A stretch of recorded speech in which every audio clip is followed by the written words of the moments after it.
This footage shows my client Brian being arrested at a West Virginia traffic stop for not rolling down his window the entire way. Hello, go ahead and roll your window down for me. It's all right. Go ahead and roll your window down for me. What do you need it down for? Because I said roll the window down or you go to jail. Why are you being like that? Roll the window down now. Sorry, man. I was arresting a guy for being a goddamn sucker. After I posted this footage to YouTube almost 2 years ago, the criminal charges were dropped, the officer was fired, and a federal civil rights lawsuit was filed. Well, final update here. We just settled this lawsuit. Why did it settle? And for how much? Let's recap the footage. On January 31st, 2022, Brian Beckett was traveling home from work, driving north on West Virginia Route 19 in Mount Hope, West Virginia. It was around 5:45 p.m. He ended up getting pulled over for speeding, allegedly, by Mount Hope Police Department officer Aaron Shrewsbury. Instead of just getting a speeding ticket or even a warning, Mr. Beckett ended up being pulled out of his car and arrested for obstructing an officer, disorderly conduct, speeding, and reckless driving. Mr. Beckett was driving home from an industrial work site in a nearby county. He's not a criminal. He was just trying to drive down the road and get home. Luckily for him, he had a dash cam recording, which appears to show that he was driving safely. It doesn't indicate his speed, but this isn't about a speeding ticket.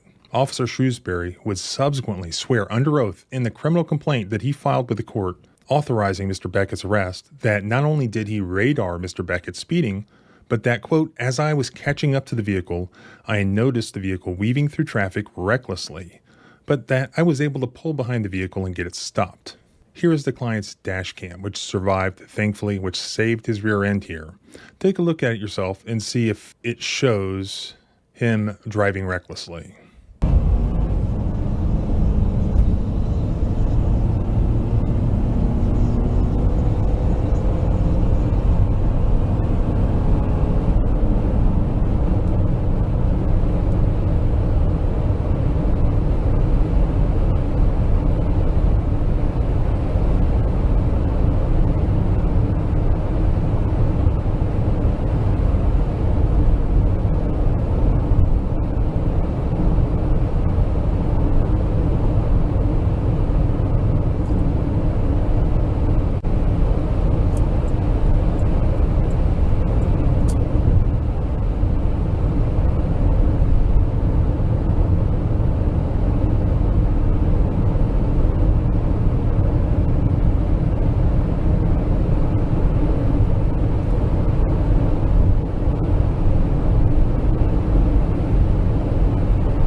So fortunately, the dash cam paid for itself here. It showed that there was no reckless driving.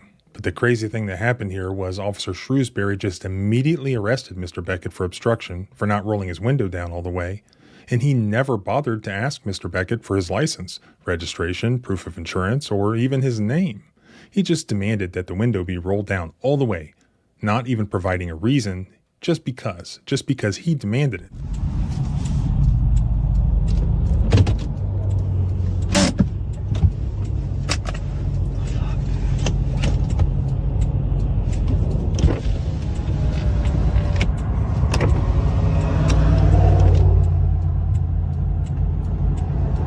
Hello, go ahead and roll your window down for me. It's all right. Go ahead and roll your window down for What do me. you need it down for? Because I said roll the window down or you Why go are to you, jail. why are you being like that? Roll the window down now. I'm not going to. All right, go ahead and step up the phone for me.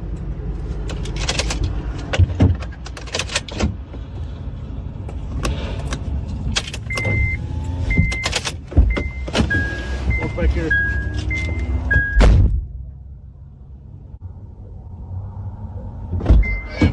Sorry, man. I was arresting the guy for being a goddamn sucker.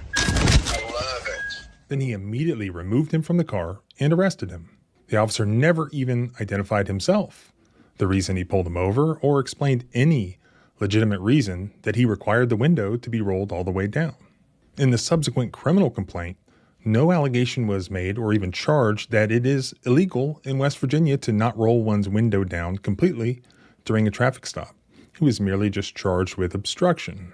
West Virginia courts have held that when done in an orderly manner, merely questioning or remonstrating with an officer while he or she is performing his or her duty does not ordinarily constitute the offense of obstructing an officer. At no point did Mr. Beckett refuse to participate in that traffic stop that was being conducted by Officer Shrewsbury. He rolled down the window partially. He was clearly visible through the non-tinted glass. His hands were visible and non-threatening. He hadn't refused to provide his license, registration, or proof of insurance. He hadn't refused to identify himself or to do any act that he was required by law to perform.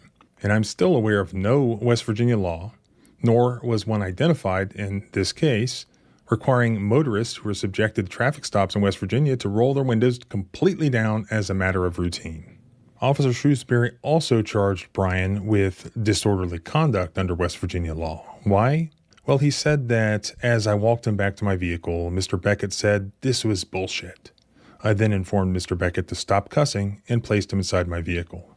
So he charged him with disorderly conduct. But under West Virginia's disorderly conduct statute, no probable cause would exist for a warrantless arrest for disorderly conduct by saying this was bullshit. First of all, if that were possible, it would be a First Amendment violation. As the West Virginia Supreme Court warned law enforcement way back in 1988, the freedom of individuals verbally to oppose or challenge police action without thereby risking arrest is one of the principal characteristics by which we distinguish a free nation from a police state. There was also a West Virginia Supreme Court case, Maston versus Wagner, which held specifically that the West Virginia disorderly conduct statute, while potentially criminalizing some profane language under some circumstances, it has to be in public in front of other third persons who complain, who are actually offended. It does not criminalize profane language used by a citizen directed towards law enforcement during their interaction with law enforcement. And then you have the U.S. Supreme Court cases, like Cone versus California, 1971,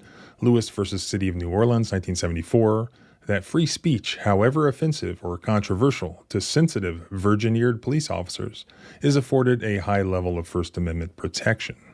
After, not before, after I posted the original YouTube video, and the public saw it as usual, then the criminal charges were dismissed. Ultimately, the officer was fired, from what I understand. One other interesting thing here that I pointed out in the earlier video is that this police officer was completely uncredible to begin with because he had been previously decertified as a police officer, as I explained in the prior video. The politicians and the prosecutors behind the scenes of this particular police officer, Aaron Shrewsbury, really should explain to their public why this police officer is allowed to victimize citizens in the first place, given the fact that he had previously lost his certification to be a police officer in West Virginia while working at the Fayette County Sheriff's Office for, quote, dishonesty/willful falsification of information. No, unfortunately, I'm not making that up. That's right, this same police officer who filed false and incorrect charges against Mr. Beckett, as we've just explained, has somehow in the past managed to screw up his job as a police officer so badly that he lost his certification to be a police officer for lying as a police officer. Truly unbelievable.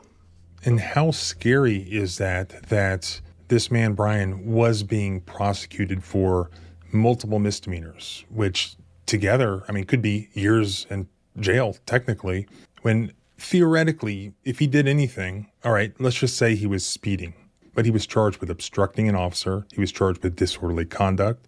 He was charged with reckless driving on top of speeding. And he spent like 24 hours in jail for speeding, if he was speeding, just because one bad cop decided to show him what he can do to punish him. How often did this happen before where people did not have dash cams in their vehicle? Now, fortunately, once exposed to the public, eventually the prosecutor did the right thing. The town did the right thing. But it was only exposure to the public, exposure to you, that made that happen. And at the end of the day, the town did the right thing in settling this case. So we filed the lawsuit, and very early on in the process, they wanted to settle. They came to the table. My client came to the table, and we reached an agreement. In the civil lawsuit, all you can do is agree on an amount of money, if they will pay an amount of money. And they did agree to pay a fair amount in this case. The ultimate amount that we ended up agreeing on in this case was $62,500. Why that amount? Well, it was a search and seizure case, a false arrest case. There was no use of force. You have to compare to prior verdicts, prior settlements that involve similar facts, and there are not a whole lot of them. A lot of the value of these cases are attorney's fees. So at the end of the day, we believed it was a fair amount. And if they wanted to go forward, yeah, of course, we could potentially get a lot more. But that's what your government should do, is settle these things when they're legitimate earlier on, so that the taxpayers don't have to pay way more in the end. So that's the final update in this case. And I know some people want to hear like it was, $10 trillion settlement in these cases, but that's just not the reality. It's always a possibility, a very, very good possibility, that you lose these. And not only do you get nothing, but you're out all the expenses that you had. It's always a great possibility that even if you won a jury trial, especially in West Virginia, a jury gives you like $500 or something. So when the government pays, in excess of $25,000 or so, it's likely a very legitimate case. So if you like following along with these cases, please subscribe both here and at the blog at thecivilrightslawyer.com. And videos like this keep the government honest. Our rights don't end where your fear begins. Freedom is scary. Deal with it.